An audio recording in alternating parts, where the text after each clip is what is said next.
Estás viendo Canal A, un canal como tú.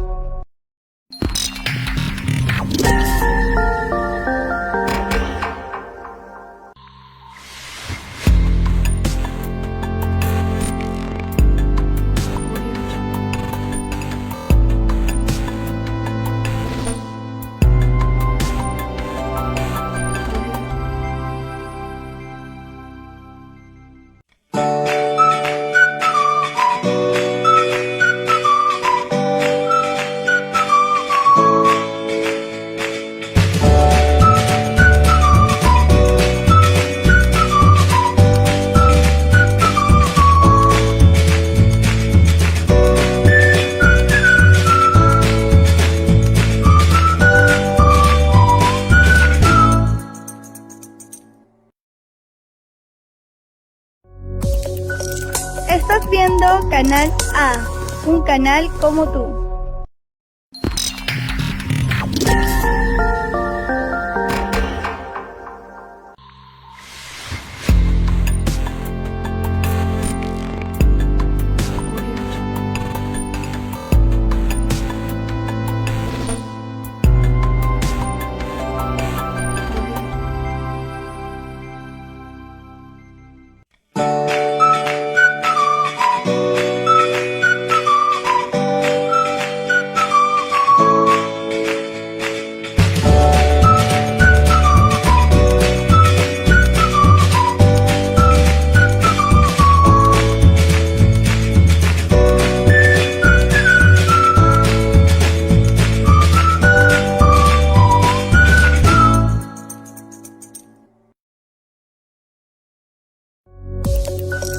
Estás viendo Canal A, un canal como tú.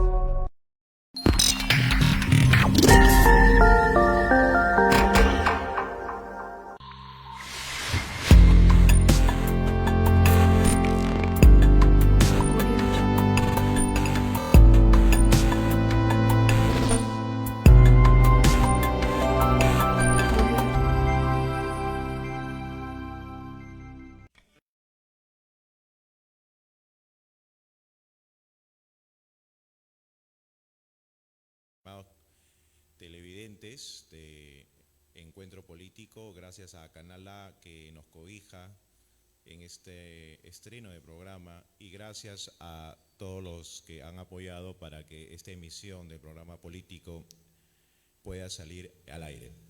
Agradecerle al gerente general, al gerente comercial, a los amigos que nos acompañan también detrás de cámara y sobre todo extender mis felicitaciones por siempre emprender cosas nuevas a nivel televisivo.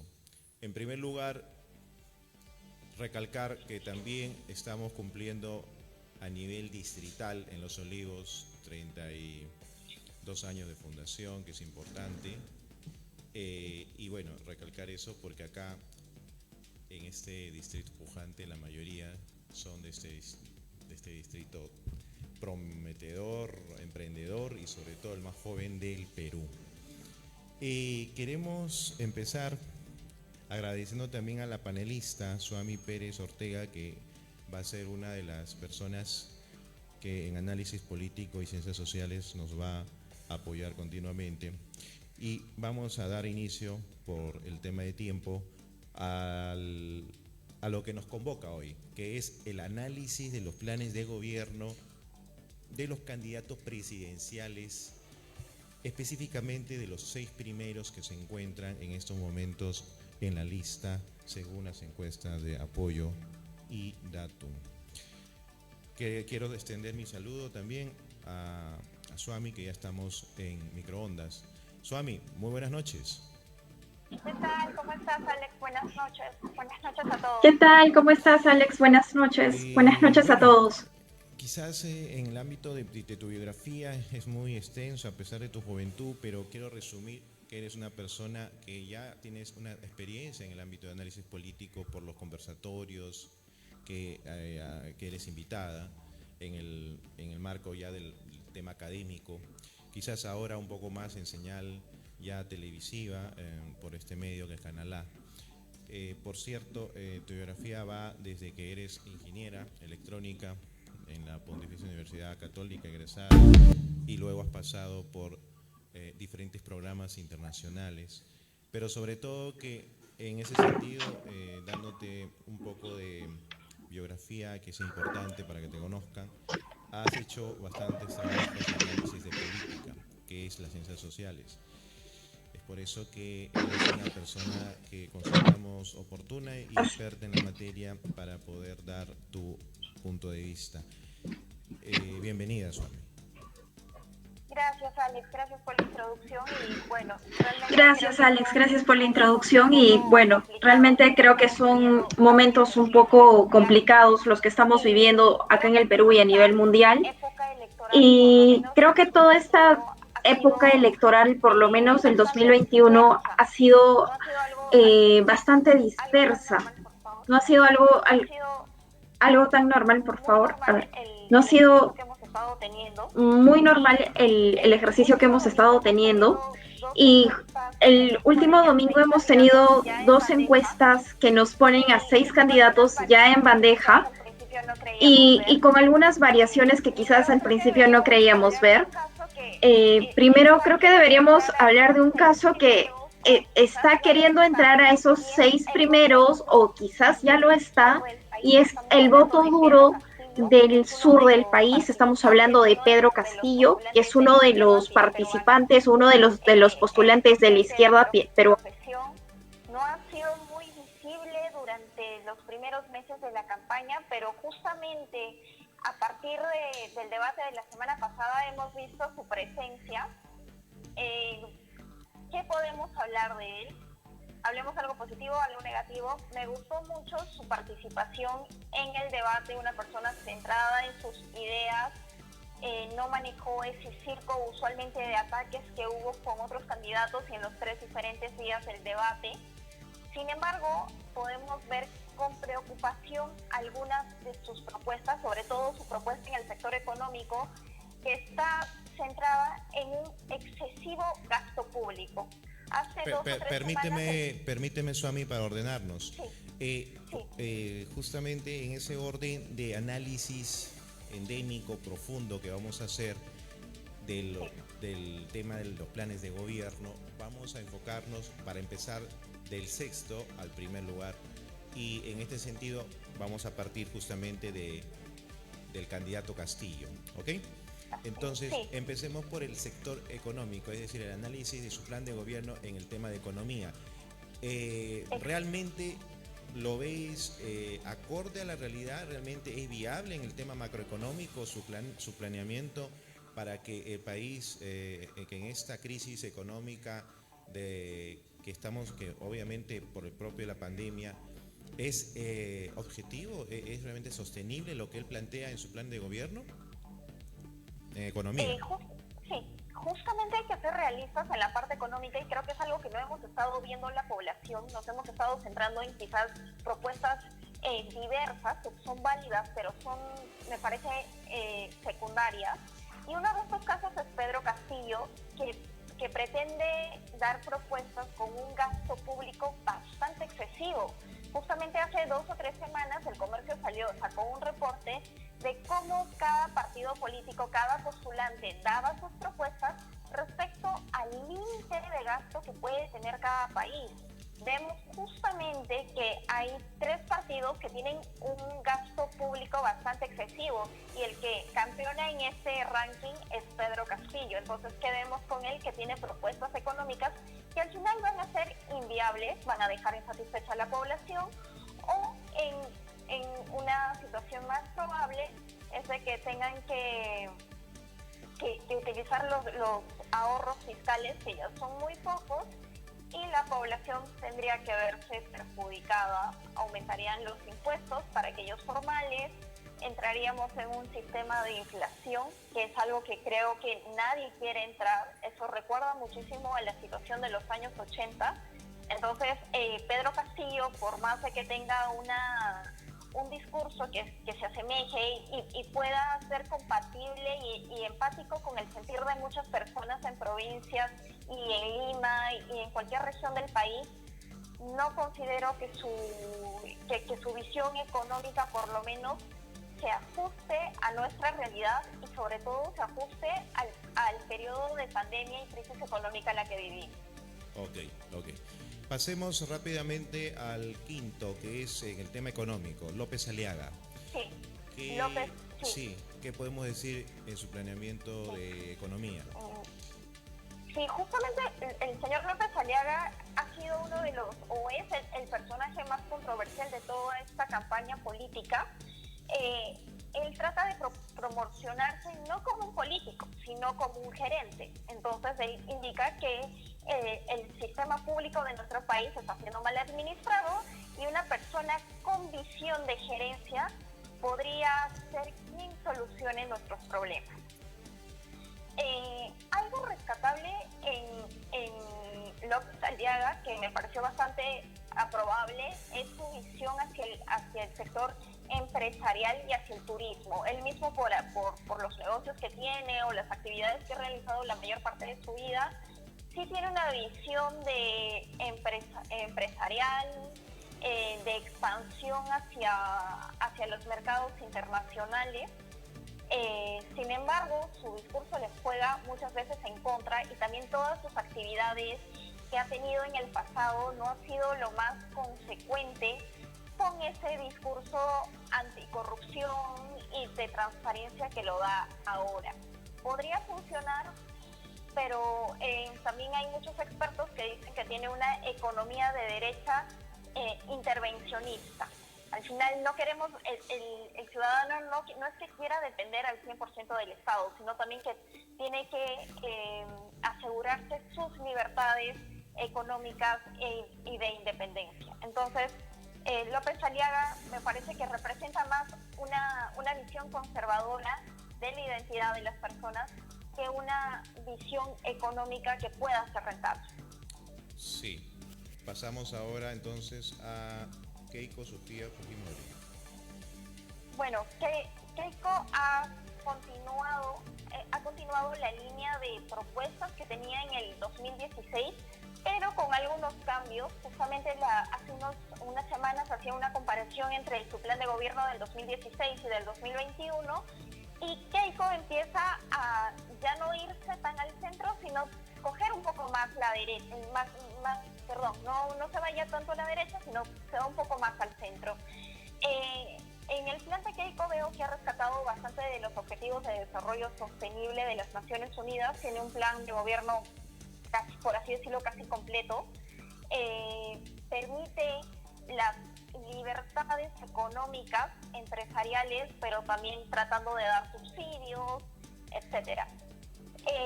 ¿Qué es lo que sucede? También muchos expertos dicen que su manera económica de proponer es mercantilista.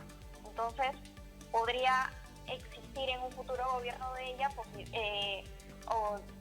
se podría abrir opciones de que pueda haber monopolios, los oligopolios que ya muchos están cansados y que sino de hecho más probable no le conviene a la población.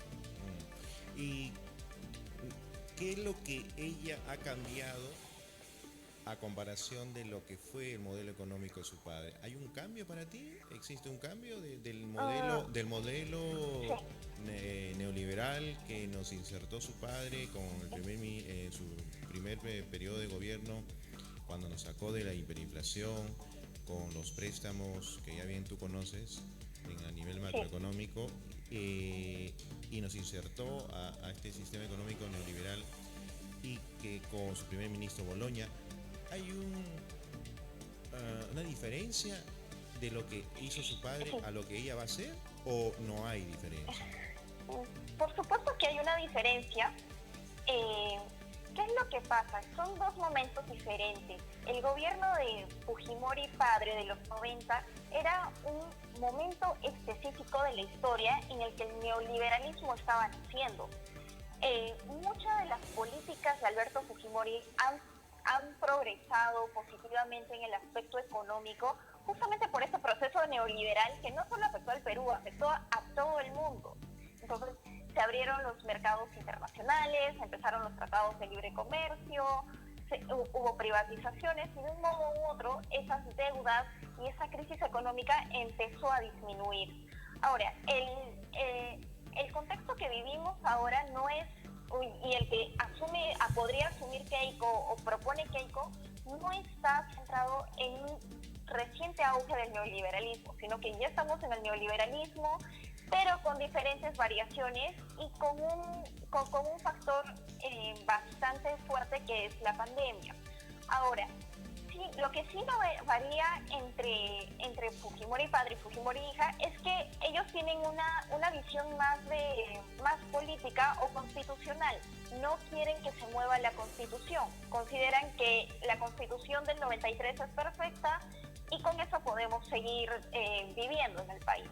Entonces, yo creo que lo que cambia más acá es el contexto y también que al menos para este año Keiko ha tratado de asumir posiciones un poco más inclusivas, más flexibles, más alineadas con los objetivos de desarrollo. Ok. Seguimos entonces, ahora con Victoria Nacional, con George Forsyth. George Forsyth. Sí, tu análisis en el tema de su plan de gobierno económico. Sí, justamente hablando sobre George Forsyth, a modo personal he visto una gran diferencia entre el candidato y el plan de gobierno. El candidato, que muy poco defiende su plan de gobierno, está tratando de impulsar una nueva constitución anticorrupción, pero no se detalla todo el plan de gobierno, que también es un plan de gobierno bastante amplio. No solo está dedicado al tema económico o anticorrupción, sino que tiene bastantes apartados que vale la pena poder observarlos. En su modelo económico, él sí ya deja de ir hacia una derecha o hacia una izquierda, se acomoda más a una economía de centro, por así decirlo, combinar las libertades empresariales, económicas de las personas con una regulación estatal, empezar un proceso de formalización, lo cual también puede ser bastante positivo. Ok. ¿Es realmente para ti compatible que un plan de gobierno económico pueda ser sostenible con una persona que realmente no sabe o aparenta o desconoce cómo puede manejarse la macroeconomía, que es la sostenibilidad de un país a nivel exterior y que es la base para atraer la inversión privada y como consecuencia el trabajo, que es lo que tanto necesitamos, ¿cierto? ¿Es compatible tener una figura retórica, llamémoslo así, de un joven que aparentemente no sabe de macroeconomía, pero sí le dictan? ¿Tú crees que es compatible eso? Bueno, ese justamente es una de las... Me refiero a la gobernabilidad política y económica. A eso Correcto. me refiero. ¿Habría gobernabilidad cuando realmente una persona que presenta un plan económico es viable que pueda hacerlo, es decir, que pueda realmente ejecutarlo? Si detrás de ello obviamente hay personas que saben, pero él no domina el tema en el sentido, por lo menos, de viabilidad. ¿Tú crees eso? Sí, justamente tienes mucha razón en lo que comentas. Considero que George Forsyth ha tenido presencia en la historia, pero creo que esa experiencia no es suficiente.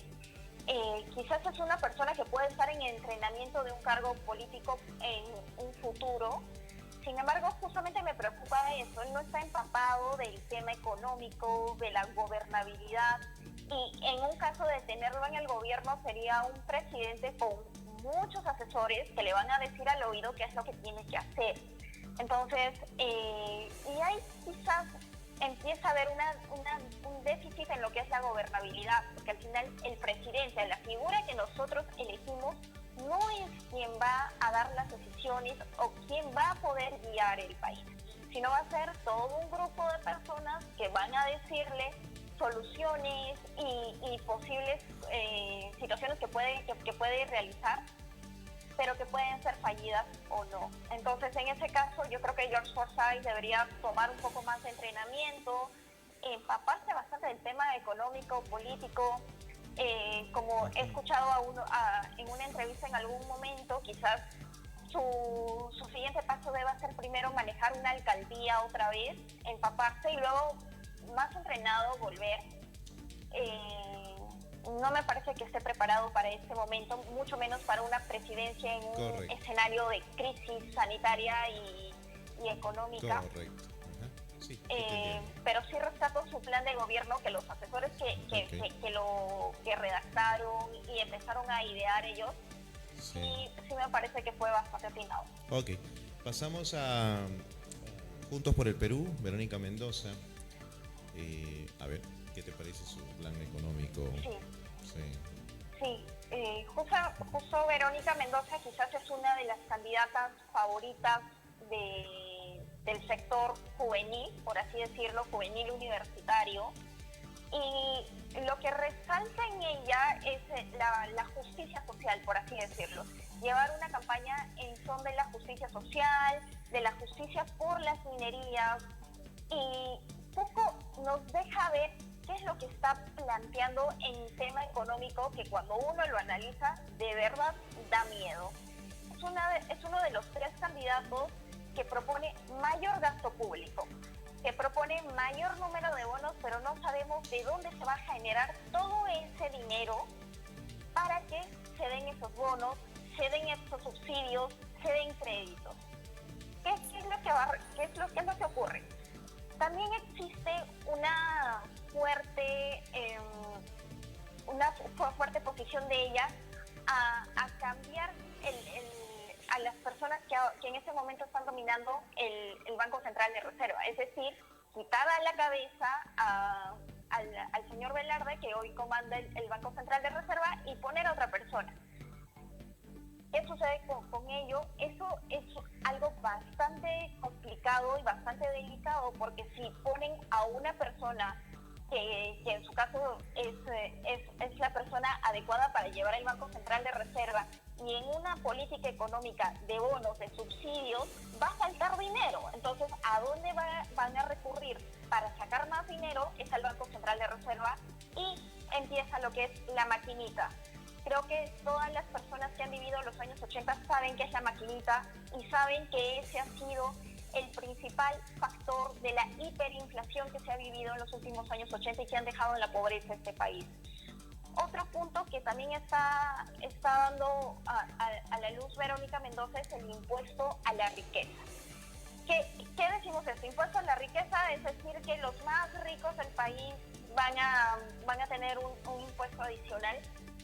Puede ser quizás los primeros años, pero sacar solo el dinero de los más ricos te puede durar unos meses. ¿Qué sucede cuando ya no tengas más dinero de los ricos? Entonces van a empezar a pedir el dinero de los que están un poquito más abajo de los ricos, y así un poco más. Tanto así que una persona que es microempresaria, está tratando de emprender algo, tiene un poquito más de dinero que ha tratado de juntar con su propio esfuerzo, va a ser quitado.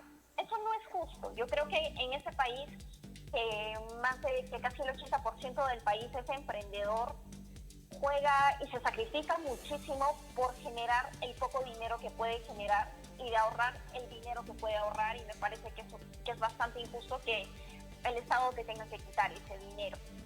Es bastante peligroso, a pesar de que el discurso sea de justicia social. Creo que más que una justicia social estamos viendo un peligro bastante inminente a parecernos una Argentina o parecernos una Venezuela, y creo que basta con salir a la calle para ver la realidad y la destrucción que ha ocasionado una propuesta económica de izquierda en Venezuela. Sí, correcto. Pero, ¿cuál sería el principal punto en que la política económica que sugiere en su plan de gobierno,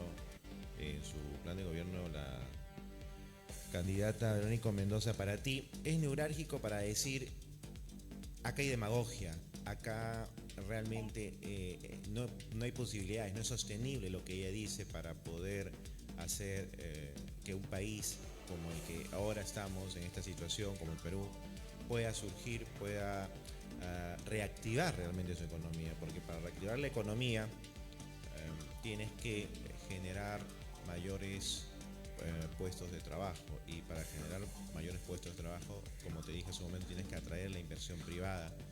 Y creo que en el punto de, no sé si coincidas conmigo, pero ahí la mayoría de los candidatos mencionan de que van a generar empleo con el tema de dar puestos de trabajo con inversión netamente interna, llamémoslo así, carreteras, etcétera.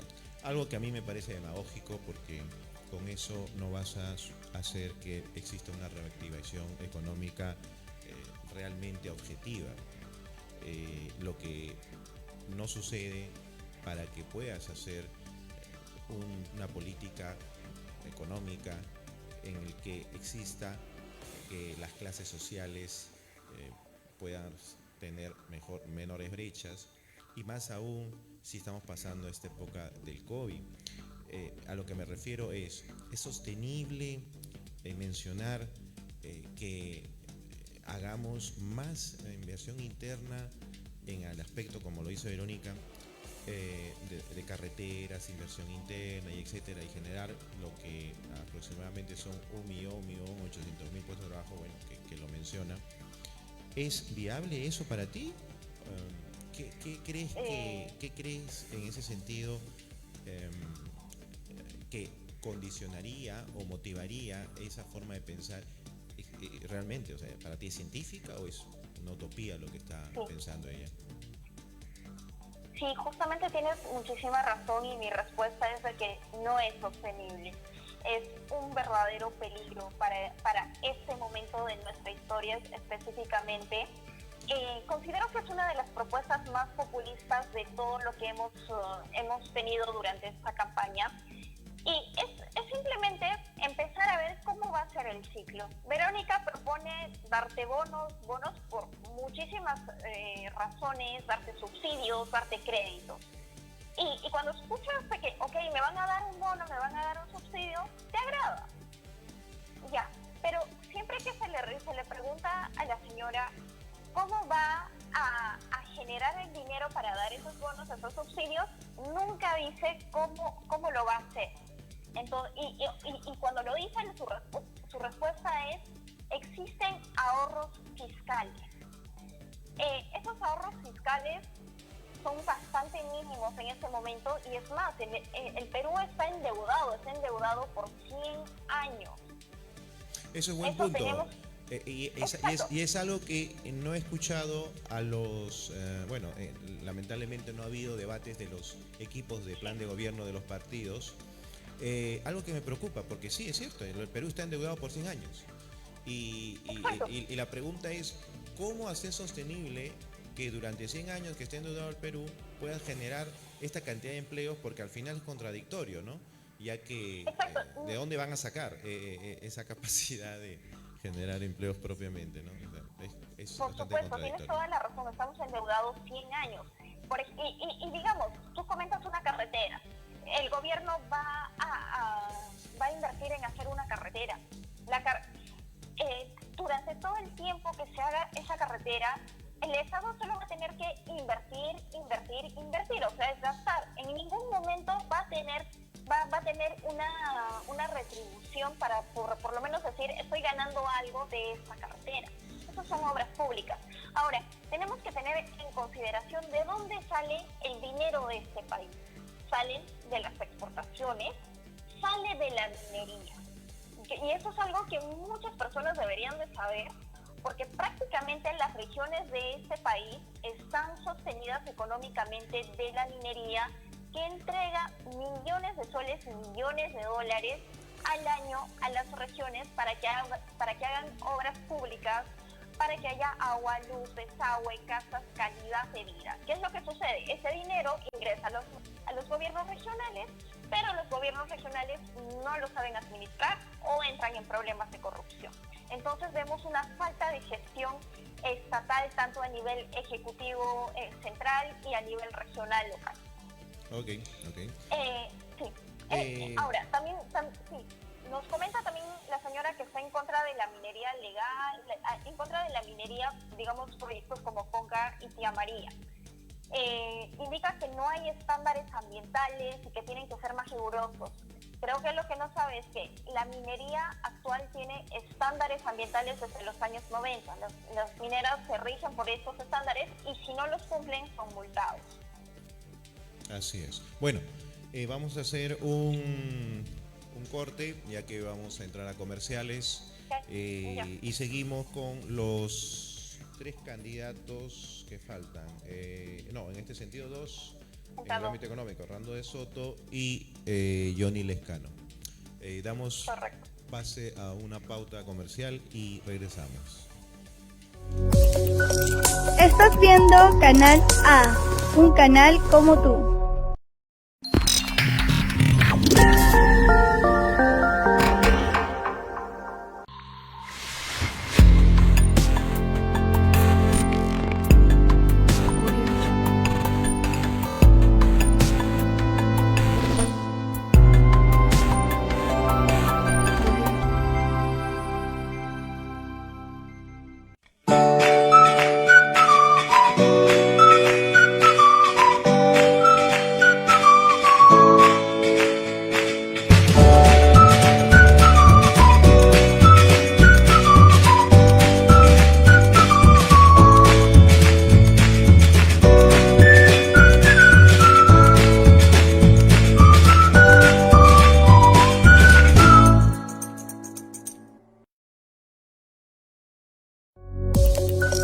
Estás viendo Canal A, un canal como tú.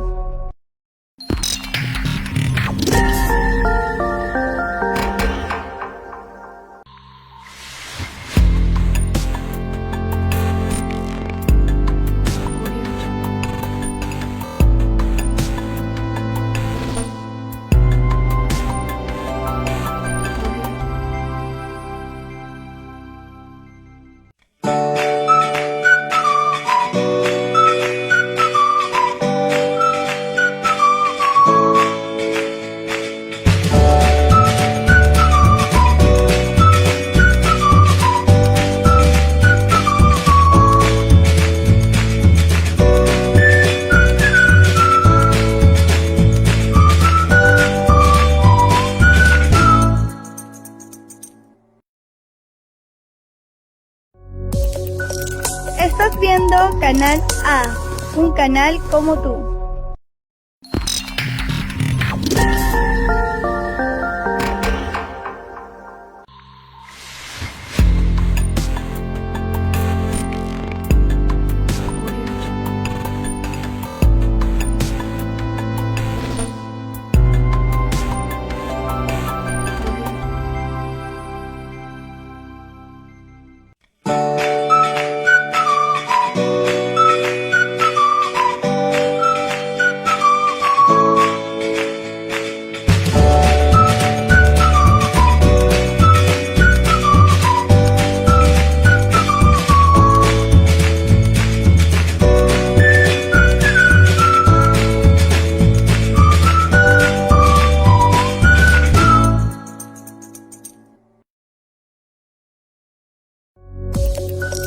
Estás viendo Canal A, un canal como tú.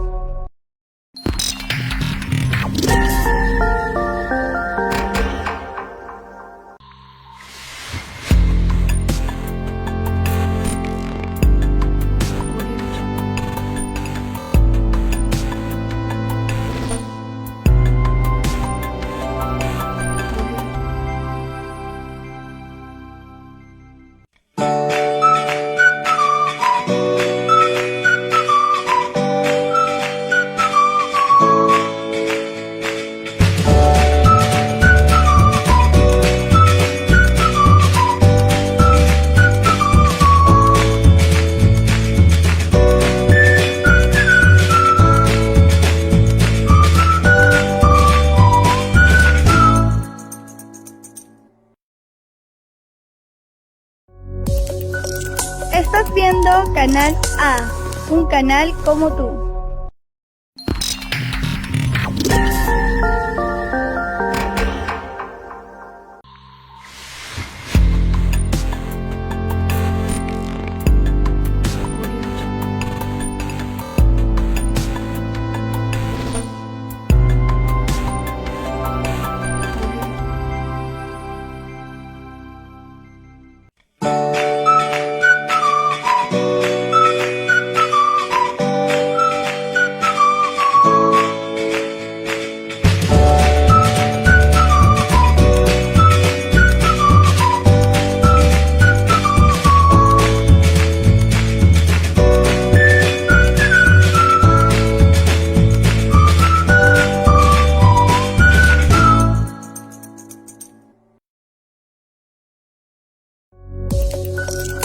Estás viendo Canal A, un canal como...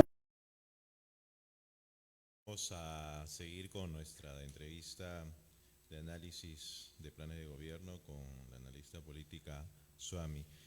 Suami, ¿Qué tal? pasamos con Hernando de Soto, de Avanza Correcto. País. De Avanza País. ¿Cuál es tu análisis de su plan económico?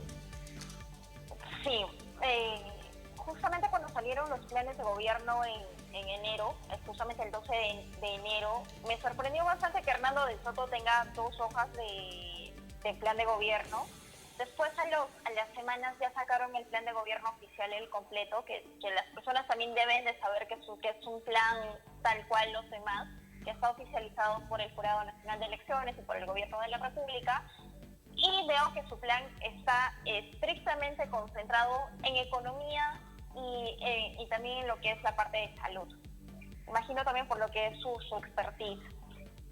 Hernando de Soto presenta un tipo de economía más abierta al mercado global, y creo que es lo que ha querido demostrar en prácticamente todas sus entrevistas. Felizmente él no habla de subsidios ni de bonos, sino habla de la otra parte, que es la generación de riqueza, que me parece que es algo bastante importante. Rescato bastante lo que el discurso y la propuesta que ha tenido con las regiones, sobre todo que viven del turismo, en la que permitan generar sus propios ingresos a través de títulos. O sea, a través de sus propiedades, a través de sus creaciones que puedan ser llevadas al mercado internacional. Esto podría generarnos dinero. La verdad es que veo un camino bastante viable a corto plazo para que las personas que hoy en día están sin empleo, están en paro, no tienen momento de reactivación, puedan empezar a reactivarse desde ahora y empezar a llevar todo ese mercado interno al mercado global, donde pueden generar incluso más dinero. Otra propuesta es que es uno de los pocos que está completamente a favor de la minería, pero no solo de una minería tradicional, sino de una minería sostenible que pueda conjugar la generación de dinero con el cuidado ambiental y la intervención social también. Ok. Finalmente, para acabar esta parte de economía, pasamos al plan de gobierno de Johnny Lescano del Partido de Acción Popular. Bueno, Johnny Lescano prácticamente ha estado primer puesto todo este tiempo.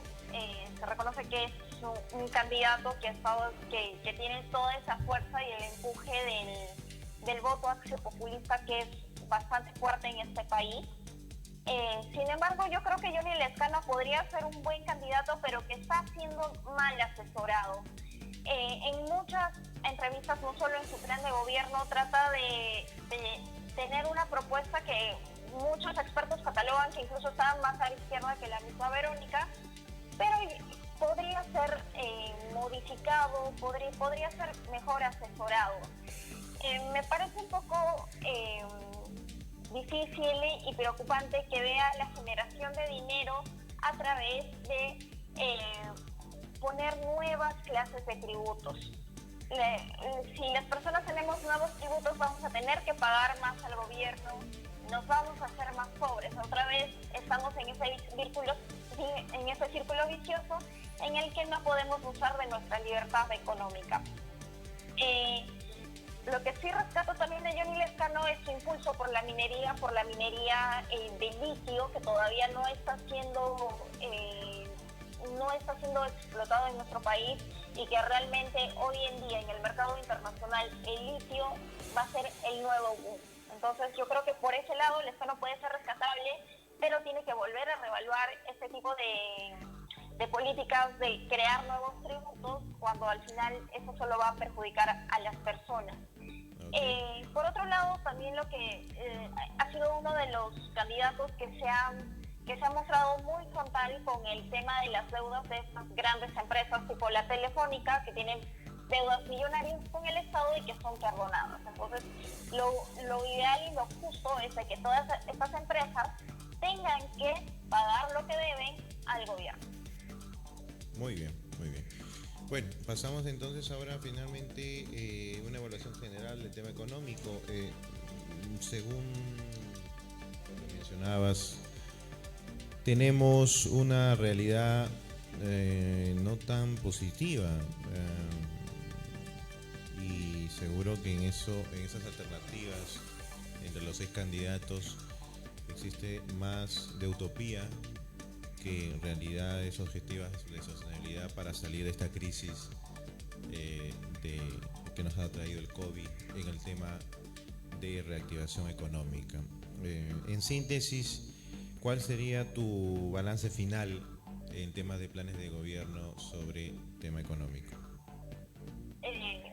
Bueno, primero creo que debería de decir de que las personas tenemos que informarnos muchísimo más cómo funciona nuestro sistema económico, porque por un lado se sataniza ciertas prácticas productivas que al final nos están sosteniendo en estos momentos tan difíciles y por otro lado vemos que el dar subsidios es algo positivo para las personas, pero que a la larga no va a ser así.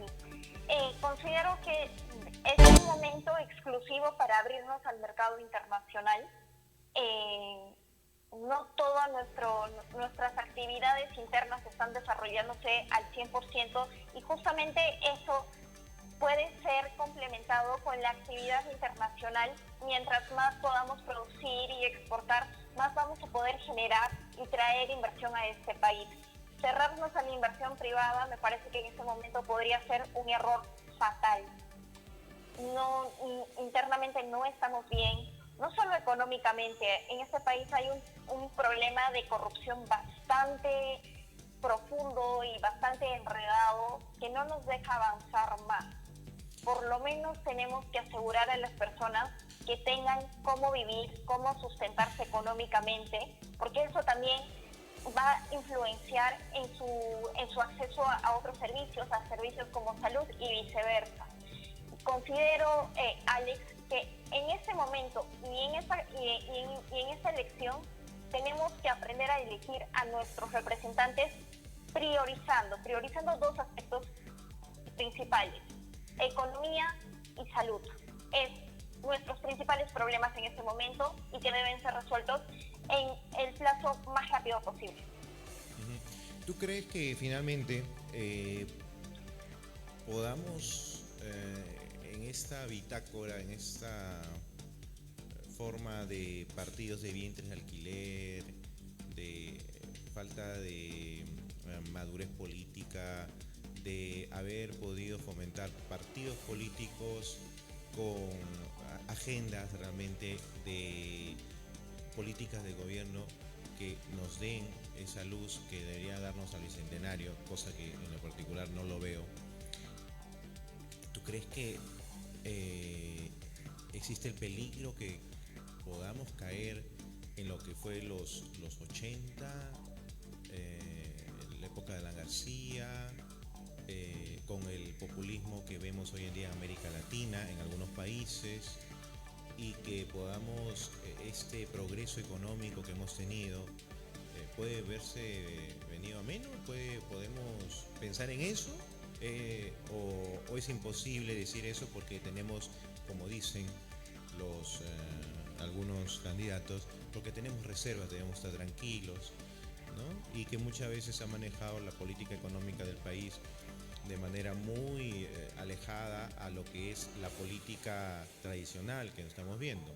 Es decir, lamentablemente bajo las fragilidades, las rupturas que es la corrupción, y el Banco Central de Reserva parecería una isla aislado, y el Ministerio de Economía, como ha funcionado estos tiempos, han sido los que, digamos, macroeconómicamente han mantenido la disciplina económica y fiscal. Entonces, ¿tú crees que podamos volver a eso o es utópico decir eso con los candidatos que hemos evaluado? Hay un peligro. La verdad es que hay un peligro que podamos volver a acercarnos o empeorar la situación de los años 80 que muchas personas han tenido que vivir lamentablemente. Justamente ese peligro viene de aquellos postulantes que tienen propuestas más populistas que quieren atacar ese Banco Central de Reserva, que quieren cambiar totalmente la Constitución. ¿Por qué lo digo? Porque de alguna forma, dentro de lo que has estado comentando también, Alex, el Banco Central de Reserva es aquella institución que mejor trabaja en este país. No trabajará excelentemente bien, pero comparado con las otras instituciones públicas, es la que mejor eficiencia tiene, por así decirlo. Modificar este actuar y esta práctica del Banco Central de Reserva puede poner en serio peligro a este país.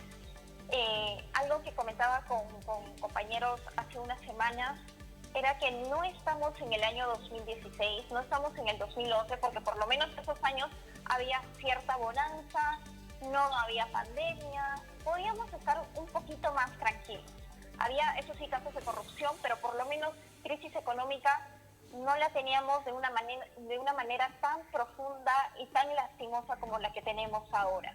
Realmente hay muchas personas desempleadas, hay muchas personas que han perdido sus negocios, que no pueden reactivarse.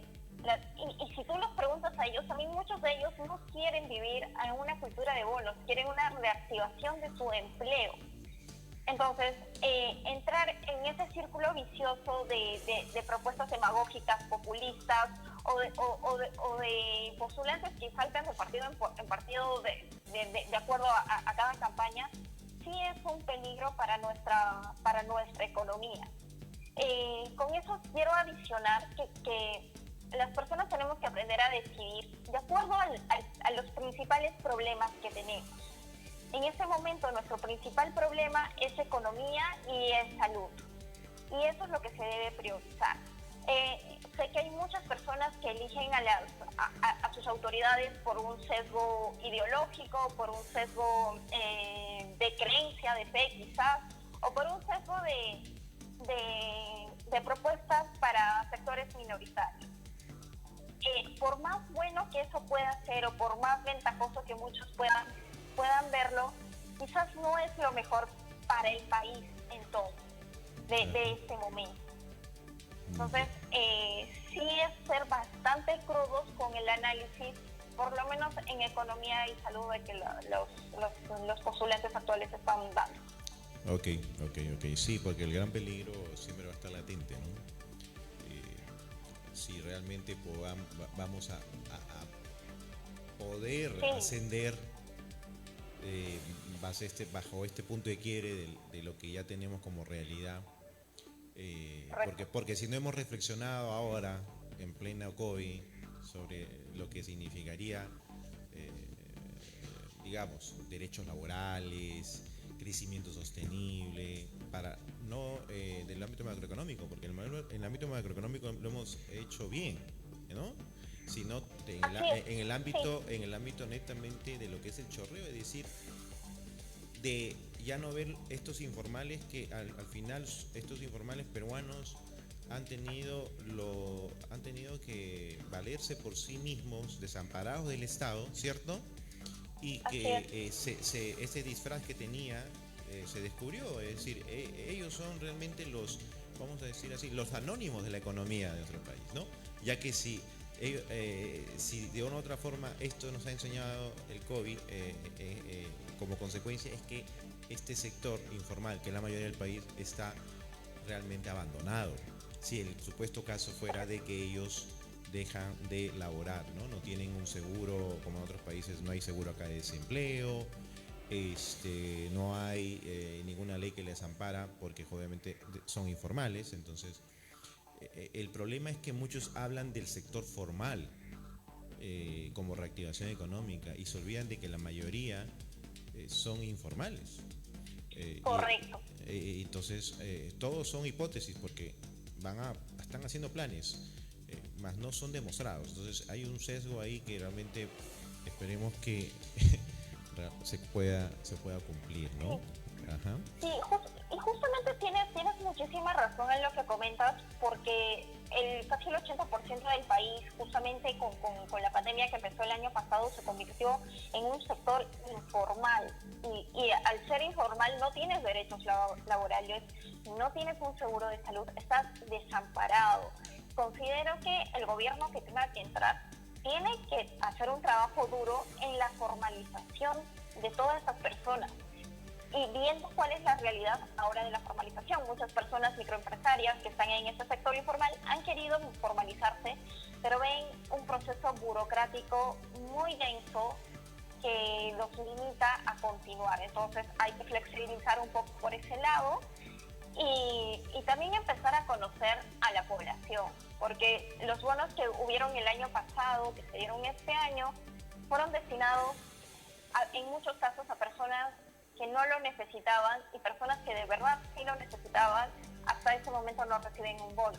Entonces, eso nos da una viva imagen de que no conocemos a nuestras propias personas que viven en este país. Así es, así es. Bueno, finalmente vamos a hacer un análisis de todos los candidatos en lo que resta, es decir, el sector educación, el sector salud, el sector también de inclusión social, ¿no? Que creo que es acorde. Pero para finalizar esa parte, nos vamos a ir a un corte y regresamos. Okay.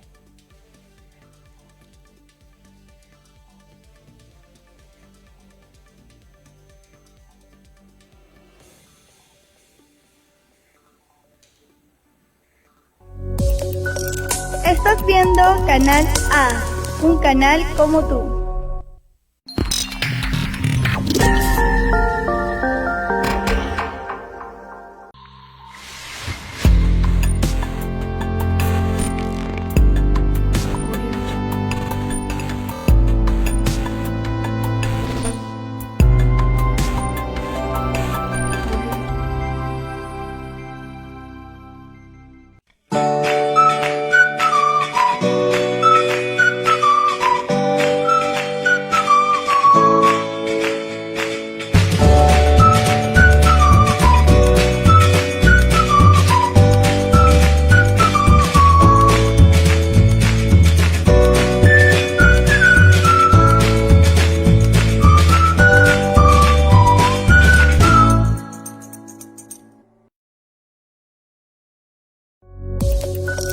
Estás viendo Canal A, un canal como tú.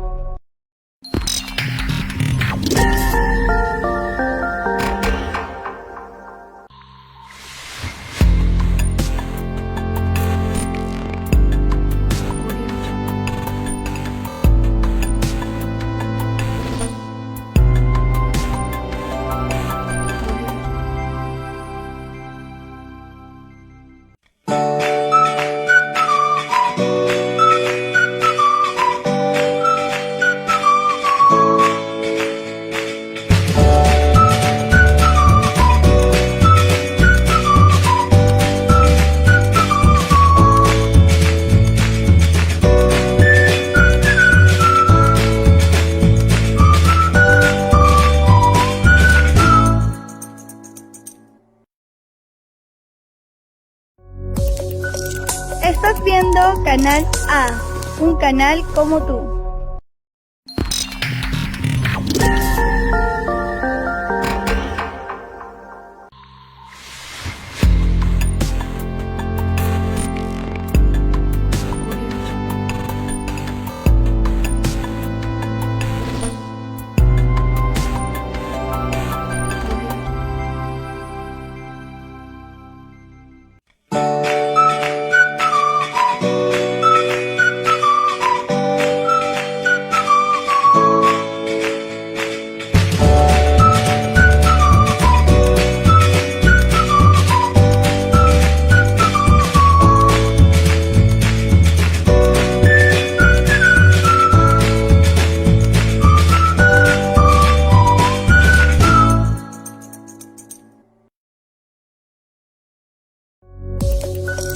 Estás viendo Canal A, un canal como tú.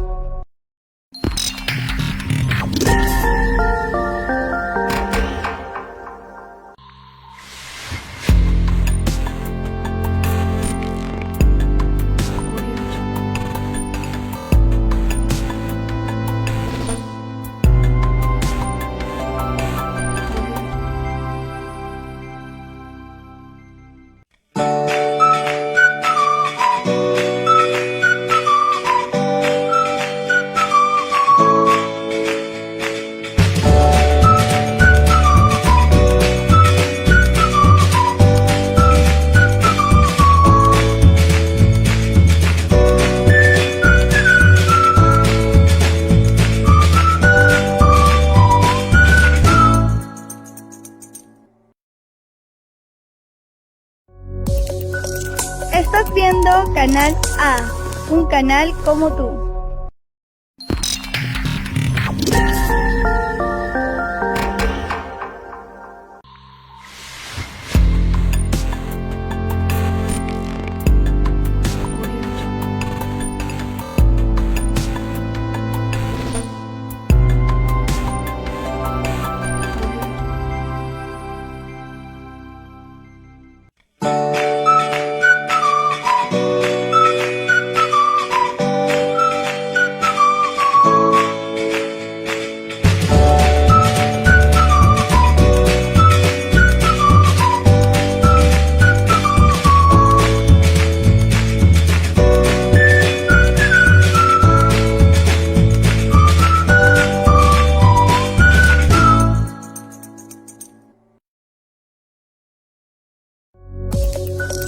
Estás viendo Canal A, un canal como tú.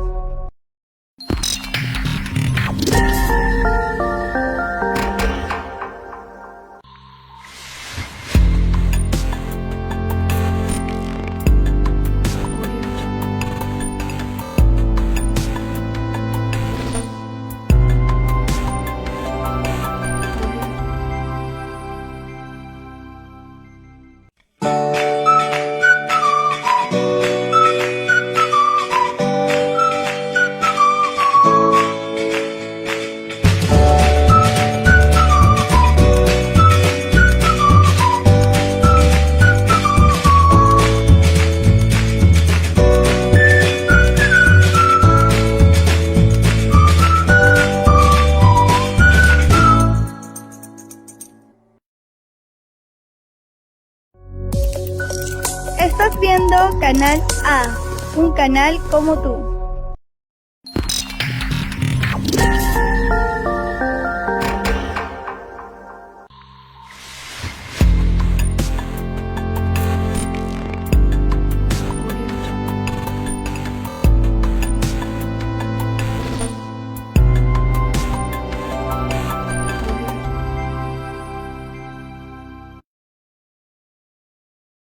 Seguimos acá en Encuentro Político con nuestra panelista Suami Pérez. Suami, entramos a la parte de educación, de salud y los demás sectores que son lo que corresponde a un plan de gobierno. Vamos a avanzar igual, la misma dinámica que hemos tenido. Comenzamos con el candidato Castillo. Pero un momento, por favor, acá tema de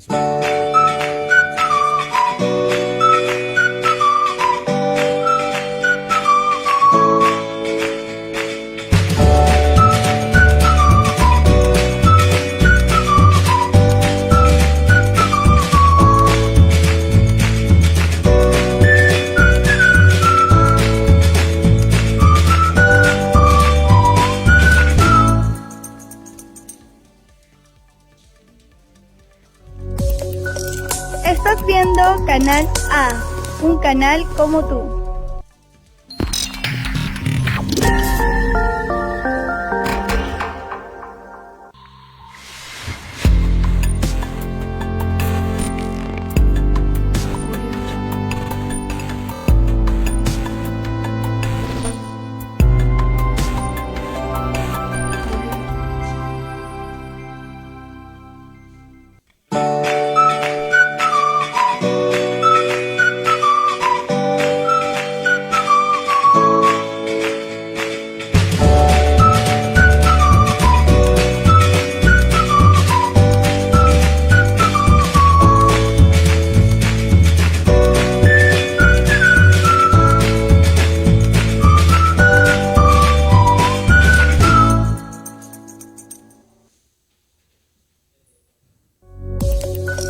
Estás viendo Canal A, un canal como tú.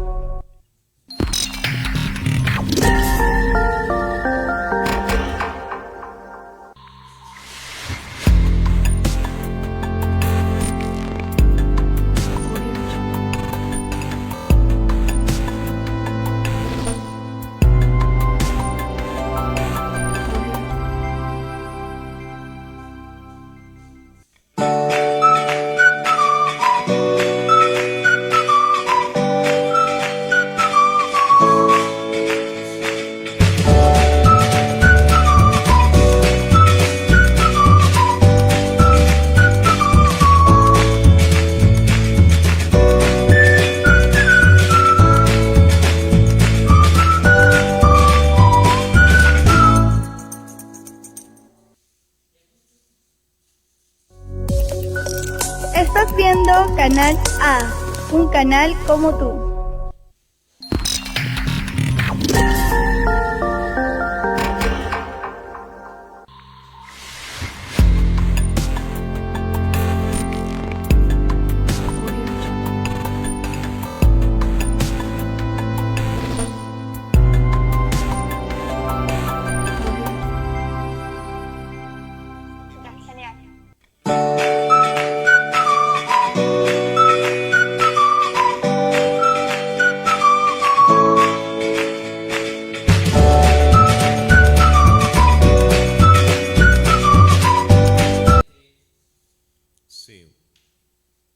Bueno, seguimos con la entrevista con nuestra panelista Suami Pérez y vamos a pasar en este análisis de los planes de gobierno de los candidatos a la presidencia.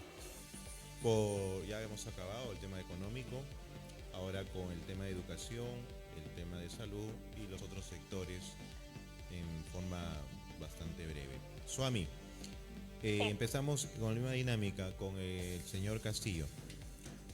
Candidato a la presidencia por Perú Libre. A ver. Sí. Bueno, a nivel educación creo que Pedro Castillo es su fuerte, por así decirlo.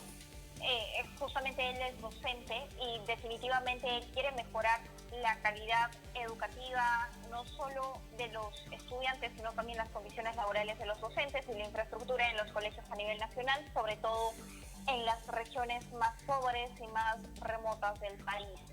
¿Qué dice Pedro Castillo? Dice incrementar el gasto en educación al 10% del PBI. Y justamente estas palabras, poner el 10% del PBI o tal cantidad del PBI a cierto sector, es algo errado. El PBI significa el Producto Bruto Interno, no es un fondo de dinero, no es una caja de dinero, sino es simplemente un indicador. Entonces, decir que va a poner el 10% del PBI me parece errado y es un error que han estado cometiendo bastantes candidatos. Sin embargo, si sus propuestas políticas están centradas en lo que es una política, digamos, de educación y en muchos sectores bastante nacionalizada. Ok. ¿Salud?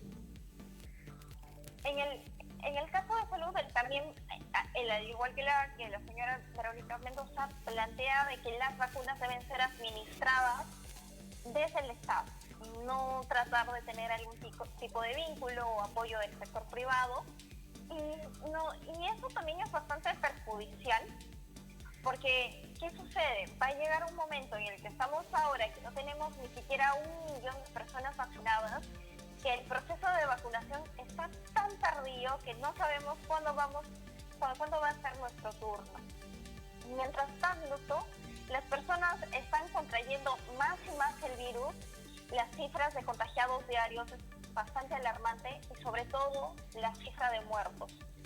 El negarnos a poder encontrar más fuerzas, más esfuerzos hacia otros sectores es jugar con la vida de las personas. Okay. En el ámbito netamente de la agricultura.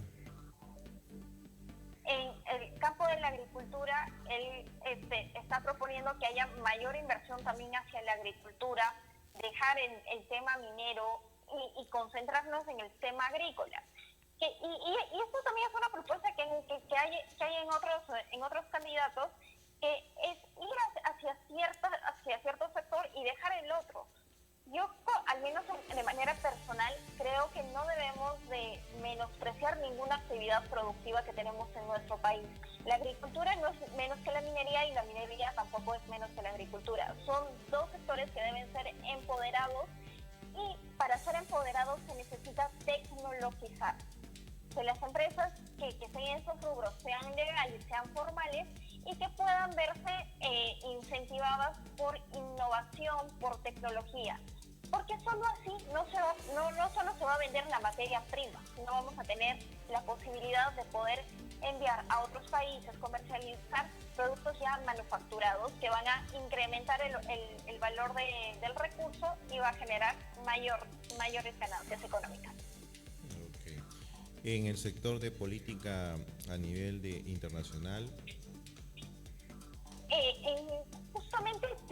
Justamente también tanto el señor Castillo como Verónica, quizás Castillo de manera un poco más radical, están a favor de una soberanía nacional, por así decirlo, evitar los vínculos con los otros países, y eso pone en juego bastante nuestros tratados de libre comercio, de que justamente de eso viven nuestras exportaciones. Enemistarnos con otros países hace que nosotros tengamos menores posibilidades de poder llevar nuestros productos al exterior y por ende generar mayores ganancias económicas.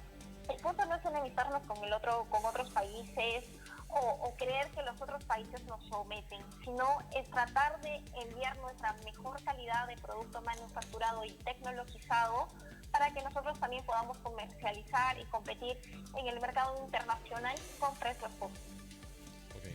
En líneas generales, el plan de gobierno de Castillo, ¿qué te parece? Es uno de los planes de gobierno que más miedo me causan.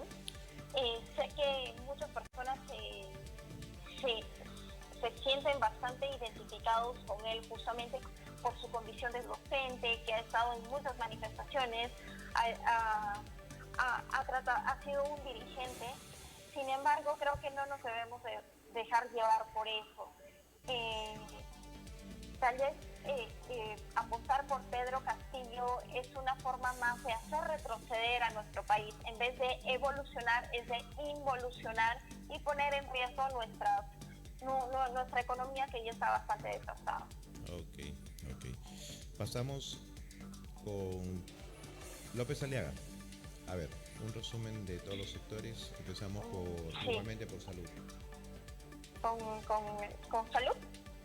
Sí, así es. Sí, bueno, López Aliaga es uno de los candidatos que más está apostando porque la vacuna pueda ser comercializada y pueda ser traída por el sector privado. Es más, en su debate el miércoles pasado indicó que él mismo iba a ir a los Estados Unidos, iba a traerse 40 millones de vacunas, y hay que empezar a coger con dedos, con pinzas, esa propuesta.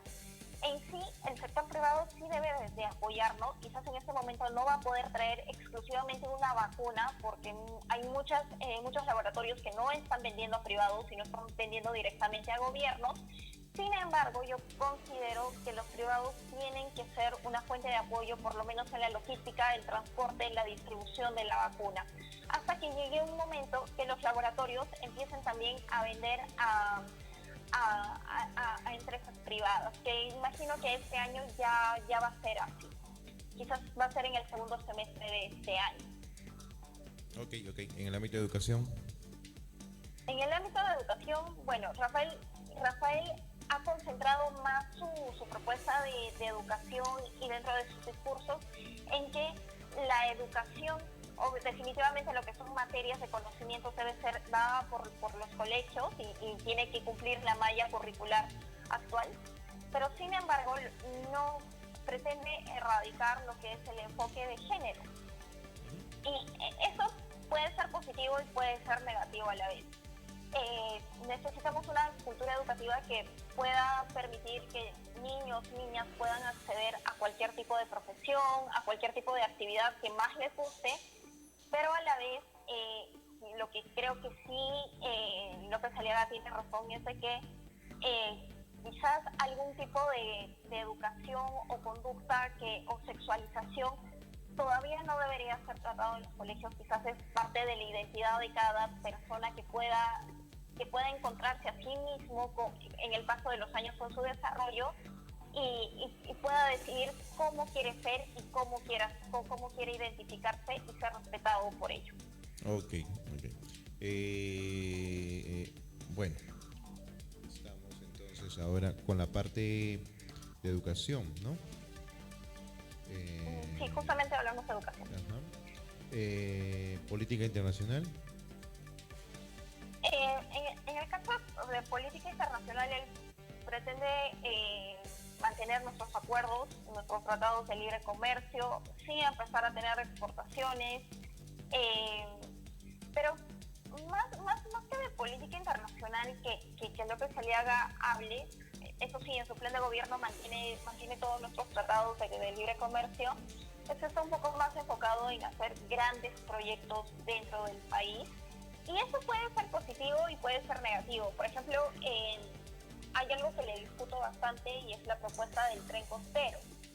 Es un proyecto a nivel de ingeniería bastante ambicioso, que podría ser muy atractivo, pero hay algo que no estamos viendo. Para realizar este proyecto, el tren no va a estar listo de un mes para otro, de 5 meses para otro, y va a generar empleo y economía ni nada por eso. Ese tren va a estar realizado en muchos años, quizás ni siquiera en los 5 años que es el periodo de gestión de un presidente. Durante todos esos años que ese tren está en construcción, no va a generar dinero, sino va a necesitar inversión para que se termine de construir. Entonces, no es algo tan viable que digamos. Tecnológicamente sí puede ser bastante interesante y puede unir la costa del país y puede ser un motor de conexión nacional, pero yo creo que es un proyecto que debe ser tomado con pinzas. Quizás es buscar otras formas, otras fuentes económicas para poder generar dinero.